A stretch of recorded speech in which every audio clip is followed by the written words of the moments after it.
Booster sio silaha ya mwanaume tendoni, bali stamina ndo silaha yako kama mwanaume katika tendo lako la ndoa. Ili kuweza kuboresha stamina yako tendoni, hakikisha unafanya mazoezi, hasa mazoezi ya Kegel. Hakikisha unaweka saikolojia yako sawa, ondokana na mambo ya msongo wa mawazo ili kuboresha afya yako ya tendo na stamina tendoni. Hakikisha unapata lishe sahihi ili kuhakikisha stamina yako tendoni inakuwa imara zaidi na wewe kuweza kumudu tendo na kufurahia tendo zaidi. Katika lishe sahihi, hakikisha haukosi ndizi.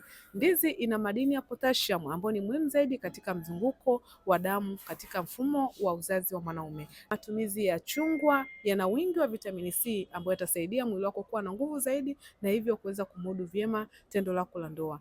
Kitunguu saumu kina nitric oxide ambayo inasaidia katika mambo ya erection katika mfumo wa uzazi wa mwanaume, na matumizi ya pilipili yanasaidia katika metabolic na stamina tendoni. Matumizi ya chocolate nyeusi yanasaidia katika kuboresha na kuimarisha homoni ya dopamine ambayo inasaidia afya ya starehe na raha tendoni. Afya yako mwanaume ni uwekezaji wako. Hakikisha unazingatia mambo haya ili kuweza kuepukana na matumizi ya booster ili uweze kuimarisha stamina yako tendoni na kuwa na uwezo wa kuweza kumudu vyema tendo la ndoa na kufurahia tendo lako la ndoa.